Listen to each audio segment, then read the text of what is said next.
Nouvelle séance de kanji et on va démarrer avec un kanji qui utilise la clé de la voiture. Donc, ma voiture. Je la fais là.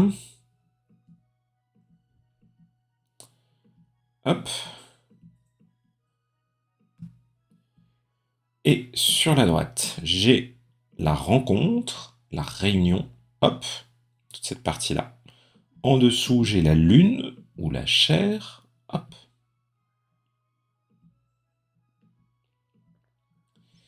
Et à droite, j'ai le sabre, l'épée. Hop. Eh, pas si mal dessiné, et il me l'a reconnu. Tout ce composé là, donc avec la réunion de la chair et de l'épée, ici il lui met le sens d'un meeting de boucher. Un meeting de boucher. Voilà, donc ça peut marcher comme ça. Et cet ensemble combiné avec la voiture, ça veut dire le transport. Sa prononciation on, c'est yu la plupart du temps, comme yushitsu, l'export, yunyu avec l'entrée, l'import. Voilà, yu ou yueki, la transfusion. Donc, ce petit kanji. Alors, on avait la voiture, mais... Oh là là, c'est compliqué. Et on a décidé de faire transporter la chair et le sabre par un transport aérien. Je vois pas trop le rapport. Ah, il y en a un qui dit quand il y a la rencontre d'un sabre avec la chair, donc en gros quand vous faites blesser, il faut être transporté à l'hôpital par voiture. Ça peut marcher, ça. Imaginez ouais, quelqu'un qui a été blessé par arme blanche, là, par le sabre, dans sa chair, là, et peut-être une rencontre qui a dégénéré, et qu'on l'emmène par voiture par voiture ambulance à l'hôpital. Ça peut marcher, hein. Mais bon, il est un peu corsé celui-là, hein. On va pas, euh, on va pas se mentir. Alors, on va voir un autre kanji qui utilise cette partie droite là, cette rencontre entre la chair et le sabre, ou cette rencontre de. Ah, d'ailleurs, vous avez pas forcément vu, si c'est bon. Cette rencontre des bouchers. Donc, là, cette fois-ci, sur la partie gauche, on a la bouche. Ok? Et à droite, à nouveau, notre rencontre de bouchers.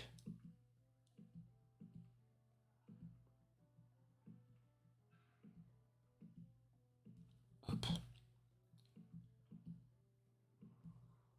hop. Ah, il ne l'a pas bien reconnu. Ah, ah, ah, ah. Dommage.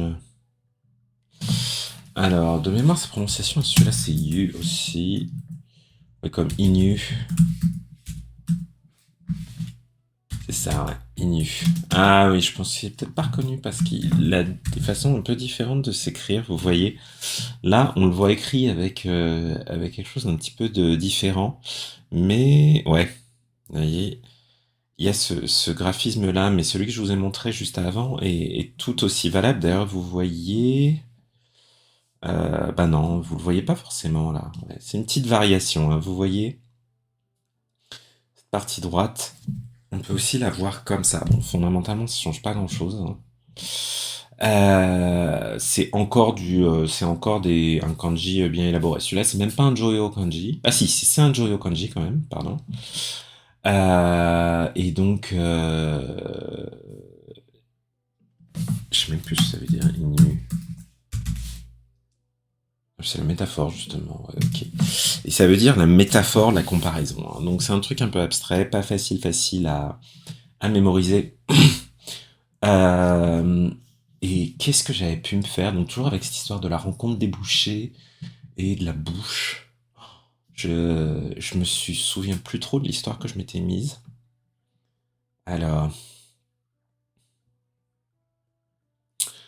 d'accord, une rencontre de bouchers, c'est une métaphore pour une rencontre de gangsters. En gros, ils font semblant, ils déguisent leur... quand ils parlent des... Quand ils parlent de leur activité criminelle, ils utilisent des métaphores pour pas que la police comprenne ce qu'ils racontent. Ok. Alors, ouais. Il est pas facile celui-là, hein. On va pas se mentir. Ça, c'est un qui va être bien oublié. Oublié régulièrement. Oui, coucou Itokatsu, effectivement, je suis un peu malade, mais je me dis que voilà, hein, j'ai 400, je crois que j'ai, si je veux faire tout le bouquin, je crois que je dois faire 400 vidéos de kanji, un truc comme ça, donc faut pas non plus que je saute trop souvent.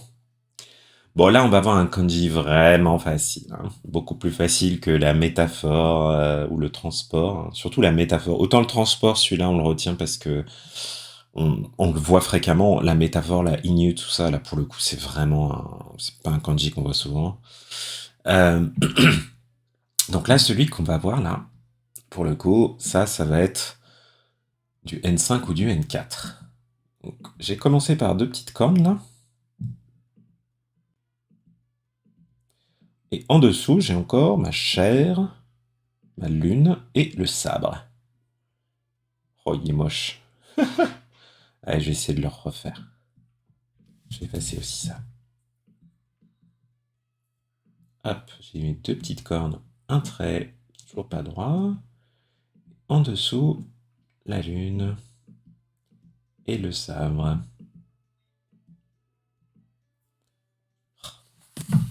Ah, ça y est, il est là. Celui-là, vous le connaissez. Eh oui, Léo Korogi. C'est bien sûr Mae Zen. Avant, devant. Hein. Devant quelque chose. Avant. Mae Zen. On est sur du N5. Gozen matin. Avant midi. Gozen chu pendant la matinée.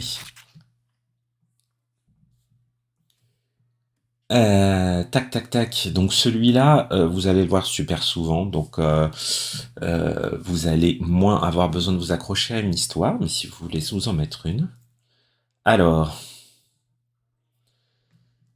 ouais, qu'est-ce qu'ils vont nous mettre? Ah, on peut penser à une corrida, ouais. Parce que ça, c'est les petites cornes. Donc, imaginez que... Ouais, faut penser à une scène de corrida avec quelqu'un un toréador, qui fait rentrer son épée dans la chair du taureau qui est devant lui. Hein, vous pouvez penser à une scène de corrida, que vous soyez favorable ou opposé à cette tradition, en tout cas vous connaissez. Donc ça peut faire un truc imagé. Ah, j'aime bien ça, la corrida, ouais. Donc imaginez, ouais, le, le taureau qui est devant le toréador. Ça, c'est pas mal, ça. Alors, ouh là là. Celui-là, j'espère qu'il va me le reconnaître parce que je suis plus du tout sûr du vocabulaire qui va avec. Donc, en gros, donc c'est notre kanji qui veut dire devant, avant, mais auquel on va ajouter un petit quelque chose. Ok, il me l'a déjà reconnu, il est sympa. Yes. Les quatre petites flammes du feu en dessous. Il est là. Est-ce que c'est Nileux celui-là? Est-ce que je me trompe? Non, Nileux c'est autre chose. Si, ah, ok, ça peut être Nileux. Mais c'est peut-être pas le plus fréquent pour Nileux, si. Je ne sais plus. Non, il y en a un autre pour Nileux. Je vais regarder. Ah, c'est plutôt celui-là. Vous voyez qu'il a le feu aussi. Bref, donc il a le feu aux fesses, ce kanji. Pourquoi il a le feu aux fesses? Parce qu'il veut dire le faire de faire bouillir quelque chose, le faire de mettre de feu. Effectivement, c'est le sen de sencha, qui est une variété de thé délicieuse. Du thé qui a été, j'imagine, un peu grillotté, un peu grillotté. C'est pas du français, mais c'est pas grave. Vous voyez de quoi je parle? Bon, là, je vous ai dit, aujourd'hui, on garde des kanji un petit peu coton. Celui-là, il est pas méga méga courant, hein. Il se prononce sen, un peu comme le zen de avant, avant, devant. Donc, quelle histoire j'avais bien pu me mettre pour celui-là? Je me souviens plus trop. Ouais, l'idée d'être assis devant le feu et de faire rôtir quelque chose sur le feu devant soi, ça peut être pas mal, hein. Et effectivement, Géraldine, t'as raison, c'est-à-dire que c'est bien d'apprendre ce kanji-là au moment où vous apprenez le kanji de Mae, hein, Zen, comme ça, bah voilà, vous savez qu'ils sont un petit peu cousins. Et souvent, quand ils sont cousins, les kanji qui se ressemblent beaucoup, on a parfois de la chance et ils ont une prononciation on similaire, voire identique. Alors, donc, là, on va regarder un nouveau petit composant. Alors, c'est pas feuillu, c'est ça. Et ce composant a ici il met le sens de jambes qui marchent. Ok? Les jambes qui marchent. Et alors, celui-là, on va le voir, mais un paquet de fois, les amigos. C'est parti. D'abord, dans ce kanji qui est assez courant, on est dans des choses plus utiles que le sen de sencha qu'on vient de voir. Donc vous avez les jambes qui marchent et en dessous vous avez la bouche. Ok. Oh, il l'a pas bien mis. Il est là. Voilà. Alors, à ne pas confondre avec le na de namae. Hein, je vous le montre. Hein. Ils se ressemblent un peu, mais c'est pas le même. Hein. Tout à fait différent. Parce que là, voilà, plus vous allez attacher du sens des images dans votre tête assez radicaux, moins vous allez les confondre. Hein, et ça va devenir évident pour vous que ça n'a rien à voir avec ça, que ça, c'est vraiment le soir, et que ça, c'est vraiment les jambes qui marchent. Donc celui-là, il veut dire chaque. Hein, each. Ono, en lecture kun, c'est plus rare, mais très souvent, vous allez le voir en lecture on avec kaku. Hein. Et voilà, tu vas aller au korogi. Non, c'est pas le na de namae, c'est le kaku. Kakuji, chaque. Ono, chaque. Donc, ce kaku, chaque. Chaque personne marche et parle de façon différente. Ok. Pourquoi pas. Qu'est-ce qu'on a d'autre? Ouais.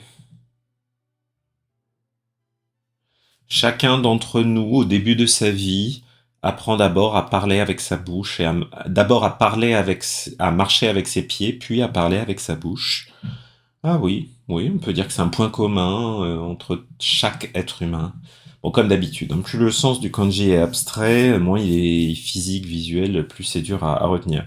Ce qui est bien, c'est que celui-là, c'est quand même un kanji assez fréquent. C'est bizarre qu'ils nous mettent en N2, moi je l'aurais mis en N3, voire en dessous, vu sa fréquence. Hein, vous allez le trouver euh, dans je vais trouver des petites. Ah!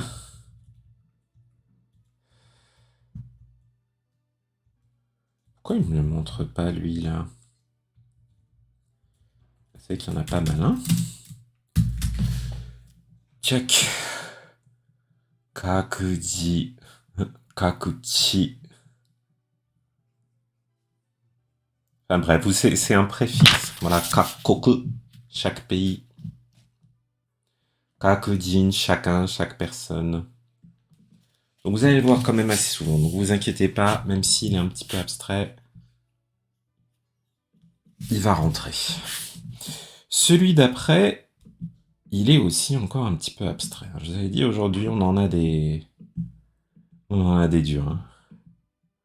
Donc là, j'ai la clé de l'arbre, que j'ai encore super mal fait. Allez. Tchuc. Un petit peu mieux. Et la partie droite, c'est donc chaque, avec la bouche.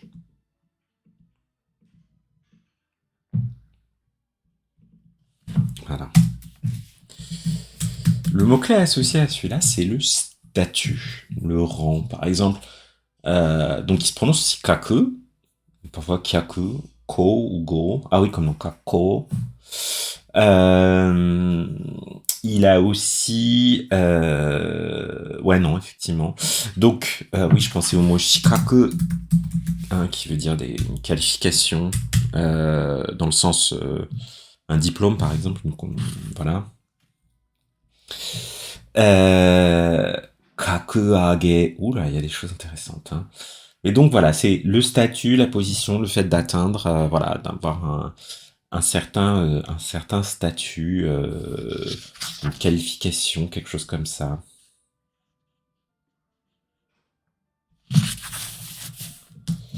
Mais ouais, je crois que le mot kako, il peut s'écrire avec lui. Hein.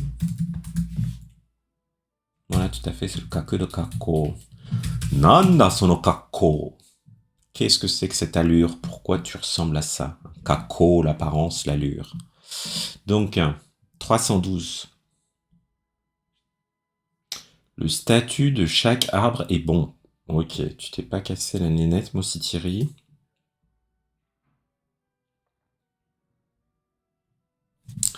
Je crois que j'avais dû me faire un... Ouais. Quelqu'un qui veut avoir un beau statut social a chaque sorte d'arbre dans son jardin. Ouais, bon, c'est un peu compliqué. Ouais.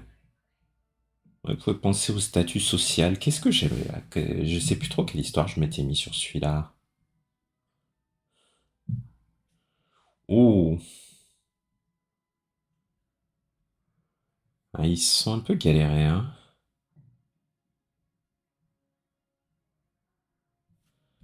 Ah, on peut dire que chacun met à jour son statut sur les réseaux sociaux. Oh, c'est plus un truc à la mode, ça, mettre à jour son statut. C'est mort, ça, avec Facebook. Donc, ouais, pas le plus facile à faire des histoires mnémotechniques, celui-là. Et alors, celui d'après. Donc, on va encore garder avec cette partie droite. Hein.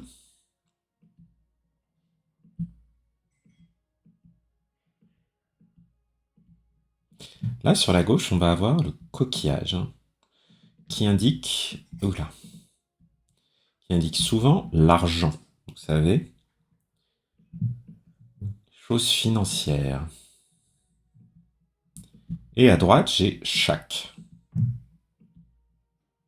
qu'on vient de voir, donc.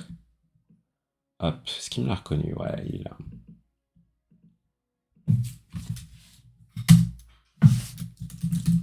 Check. Mainai uro comme dans wairo. Donc là, bribe en anglais, ça veut dire corrompre ou soudoyer quelqu'un. En gros, donner de l'argent à quelqu'un pour qu'il fasse quelque chose qui vous arrange. Hein. Donc, par exemple, le mot, donc voilà, mainai, je sais pas comment on dit ça, a bribe en français. Un pot de vin, voilà, un pot de vin, hein, exactement le mot précis en français, un pot de vin. Tout ça, c'est un pot de vin. Et je crois que l'histoire que je m'étais fait avec ça, hein, voilà, par exemple, le mot wairo, qui veut dire c'est de la corruption, enfin voilà, tout simplement, hein, c'est le fait de filer des pots de vin aux gens. Et donc ce pot de vin, je m'étais dit, j'avais imaginé la politique japonaise et le fait que certains politiciens distribuaient à chacun des électeurs de leur circonscription de l'argent pour en guise de pot de vin pour obtenir leur vote aux prochaines élections. Il faut savoir que c'est des pratiques qu'il y a eu jusqu'à assez récemment au Japon. Hein. Il y a eu des gros sujets de moralisation de la vie publique avec ça, mais c'était pas inhabituel. Bon, en tout cas, c'est ce qu'on m'avait raconté il y a une vingtaine d'années à Nilenko que voilà le coup de l'enveloppe où t'as le tract et un petit billet. C'était pas inhabituel. Alors, oui, d'ailleurs, on n'a pas regardé les histoires des autres sur celui-là. Donc, le mot qui a été mis par ici, c'est graft, qui est un mot pas du tout habituel. Donc, voilà, avec cette idée de payer un pot de vin. Ouais. Je trouve pas dingue leurs histoires, donc peut-être que voilà, mon histoire de politicien japonais véreux peut vous aider. Donc, oula, je fais n'importe quoi, moi. C'est pas ça, celui-là que je veux faire. Donc là, sur la partie gauche, on va avoir la rizière. Ok. Et à droite, chaque.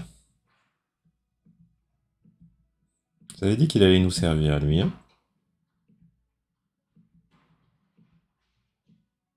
Hop.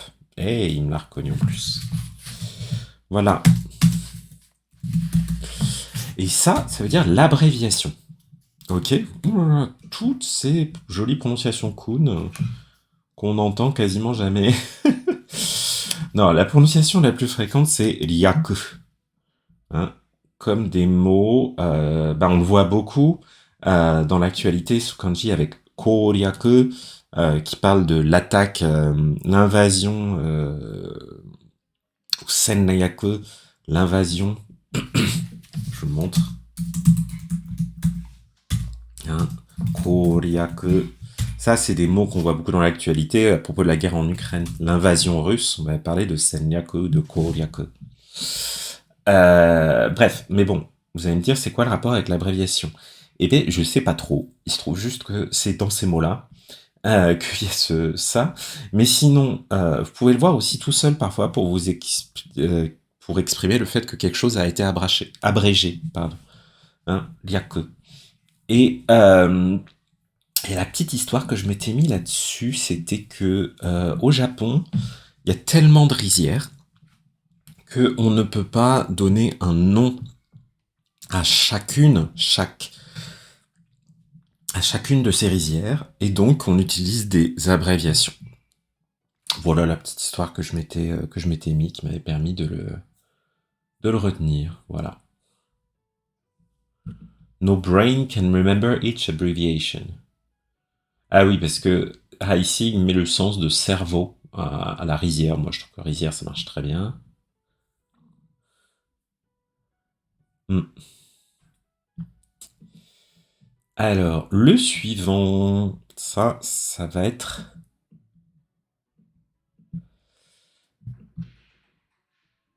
un kanji très très utile et très fréquent.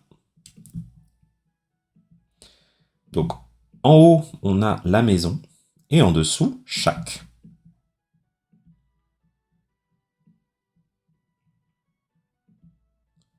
Hop.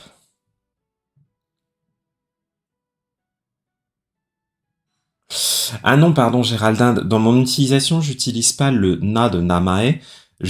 En fait, ou alors c'est inconscient, mais je parle du fait de donner un nom à chaque rizière. C'était le chaque rizière individuelle. Mais c'est vrai que maintenant que tu le dis, ouais, il y a il y a peut-être le namae qui peut venir mettre la grouille. Donc je veux pas non plus vous embrouiller là-dessus. Bref, celui que je viens de vous faire là, c'est le client. Le fameux kyaku, okyakusama que vous allez entendre à longueur de journée dans les commerces japonais. Okyakusan, okyakusama. Donc le client, la personne qu'on accueille, l'invité.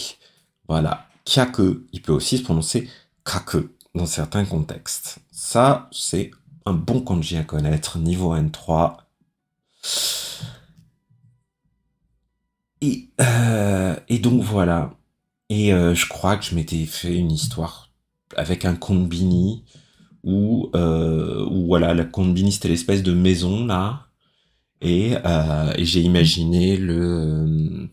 Je vais fermer ma fenêtre. Hein. la personne qui travaille dans le combini et qui dit irashaimase à chaque client qui rentre dans la maison, entre guillemets, qui est le combini. Chaque personne sous mon toit est traitée comme un invité. Ok. Ok. Dans ma maison, je dis bonjour à chaque invité. Ouais. Enfin voilà. Vous pouvez voilà, penser à quelqu'un qui...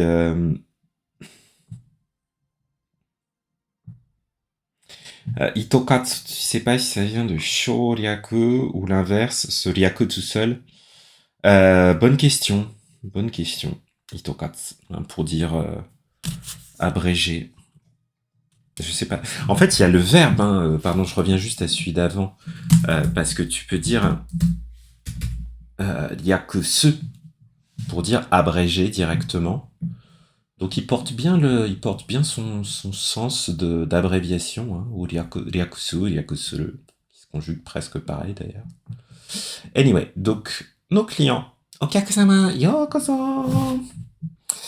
Avec la voix que j'ai, je tiendrai pas une journée là dans un combini. C'est clair. Ensuite, maintenant qu'on a notre okyakusan et okyakusama, on va pouvoir continuer à broder sur l'histoire que je viens de vous donner. Hop. Donc, j'ai mon client dans la partie gauche du kanji là.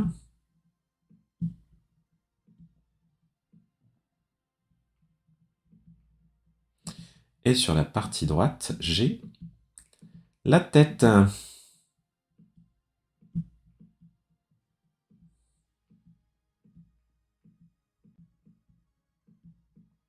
Hop.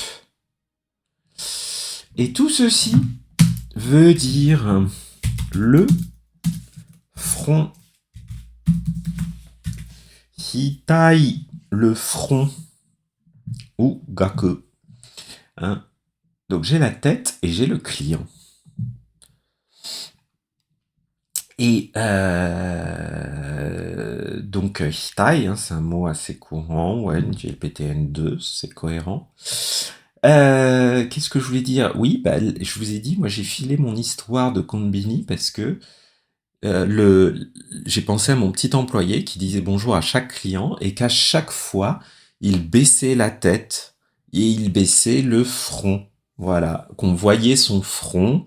J'imagine, je sais plus si j'avais imaginé, mais vous pouvez peut-être imaginer qu'il baisse le front, qu'il baisse la tête tellement bien qu'il a son front qui vient toucher ses jambes, quelque chose comme ça, à chaque fois qu'il y a un client qui passe le pas de la porte du combini.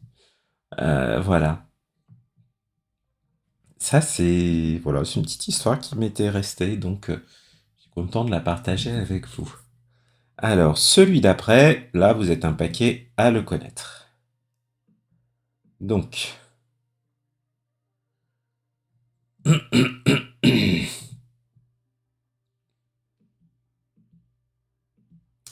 on a la tête.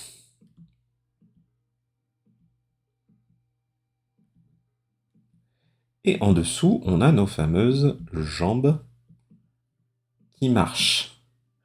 Et vous l'aurez reconnu celui-là.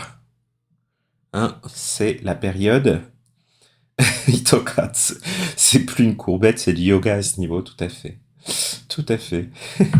L'été, les Vokorogi, bien vu. L'été, Natsu ou Ka, dans sa prononciation. On comme dans Shunka Shuto, qui est le cycle des saisons. Donc, l'été, Natsu. Donc, vous voyez, en haut, on a la tête, hein, Kobi, enfin, mais sans les cornes d'ailleurs. Et en dessous, on a les jambes qui marchent. Voilà. Est-ce qu'on va réussir à se faire des histoires intéressantes avec celui-là? Parce que je vous avoue, bon, voilà, Natsu, quand même longtemps, c'est du N4, ça fait partie des choses. Parfois, il y en a qui l'apprennent avec le N5. Hein, vous savez, les saisons, c'est très important au Japon. Tititi.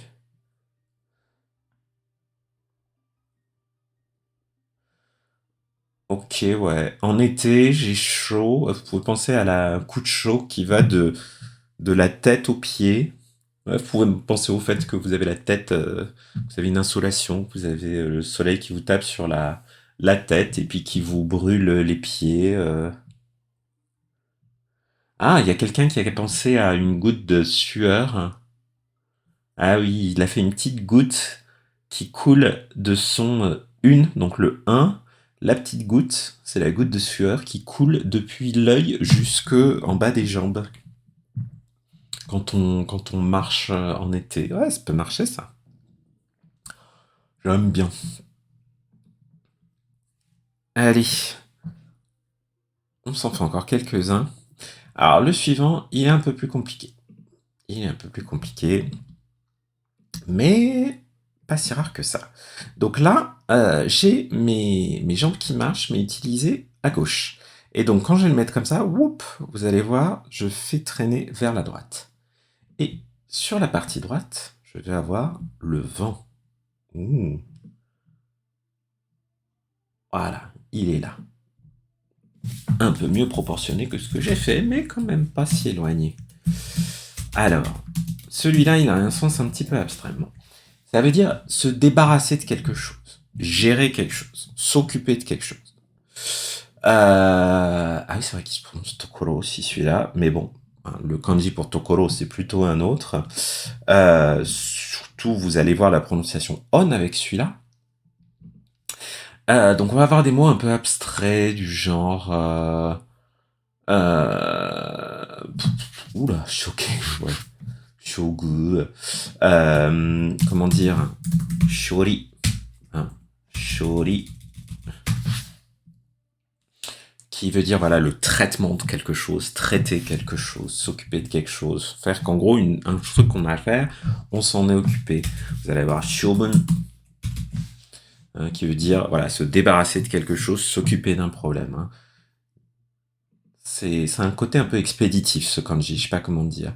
Et donc moi l'histoire que je m'étais fait, c'était j'avais pensé au fait que le soir je devais sortir les poubelles. Et donc je devais marcher avec mes petites jambes pour sortir de chez moi et me débarrasser de mon sac poubelle. Et que comme il faisait froid, je sentais le vent qui parcourait, voilà, je sentais le froid du vent dans mes jambes pour aller sortir les poubelles. C'est un peu barré, c'est pas le truc le plus évident qui saute aux yeux avec ce kanji, mais vous voyez, ça m'est resté. Ça m'est resté aujourd'hui, cette petite histoire. Est-ce que c'est pas facile? C'est-à-dire disposer de quelque chose, le mot-clé qu'a choisi Heissig, il est pas évident. Ah oui, dispose of the trash. Ouais. Oui, quelqu'un qui dit quoi? Disposed by walking lengths. Ouh.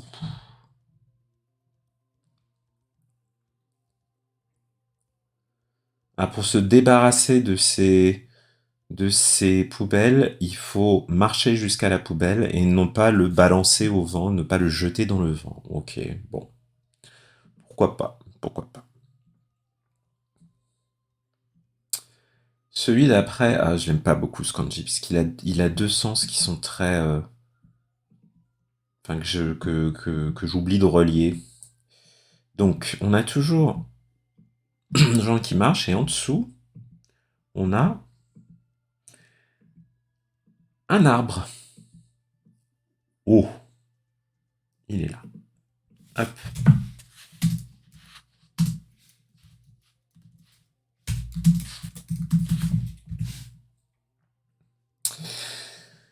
Donc celui-là, il est un peu pénible parce que, ouais, il peut avoir le sens de Eda, la branche, la brindille plutôt. Hein, d'ailleurs, c'est le sens que lui a mis ici, c'est la brindille twig.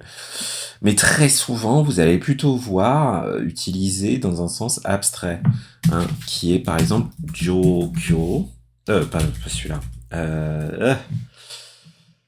J'ai oublié celui-là. C'était pas Jokyo, c'était Joken. Voilà, Kajo. Euh, Non, c'est Kasho. Je m'embrouille. Bref, c'est pas grave. Donc le Joken, excusez-moi. Hein, le Joken, qui veut dire une, une condition, un article de contrat, des choses comme ça. Hein, ce Jo. Ça, c'est le sens qu'on va voir le plus souvent associé à ce kanji. Plutôt que Eda, sur lequel on va plutôt avoir un autre kanji, hein, qui est voilà, Eda, que je pense on a déjà vu d'ailleurs, la branche comme dans Edamame, pour ceux qui aiment bien les Edamame, les petits haricots avec qu'on mange souvent avec de la bière. Donc voilà, du coup celui-là il est un petit peu embêtant parce que comme sens premier de la branche, moi je m'étais mis, ou de la brindille, je m'étais fait un sens un peu lubrique, avec des jambes qui marchent et au milieu il y a un petit arbre qui dépasse. Le petit arbre c'est un petit zizi, c'est une qui dépasse comme une petite branche, voilà. Bon, ça valait ce que ça valait.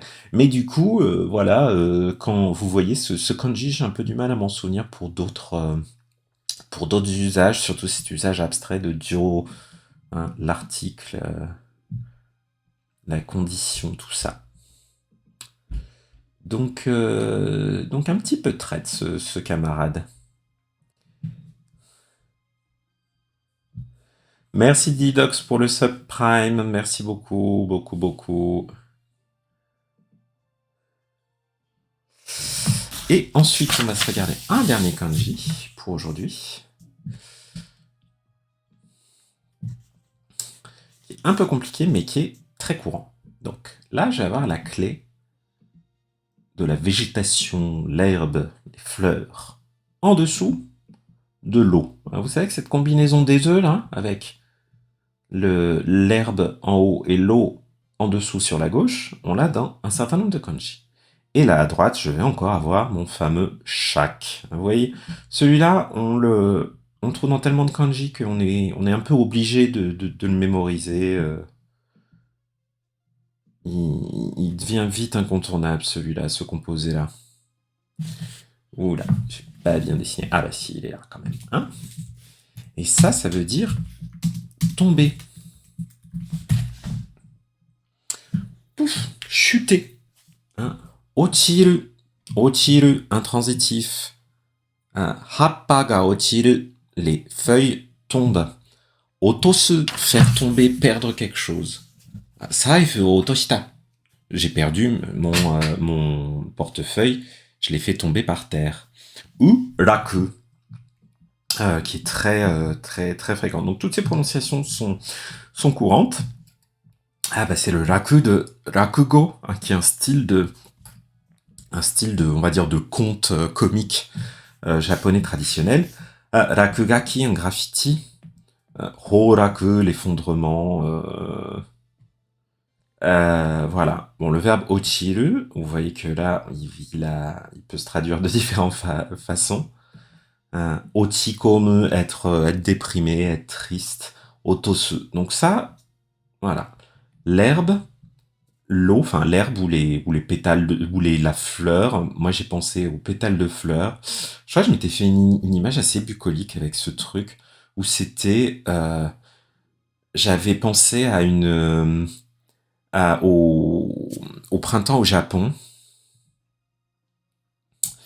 J'avais pensé au printemps au Japon et au fait que c'était le moment où chaque pétale de sakura euh, tombait de l'arbre et allait se poser dans l'eau. Hein, j'ai imaginé une jolie scène avec un sakura au bord de l'eau et chaque pétale qui tombe et qui va se poser à la surface de l'eau.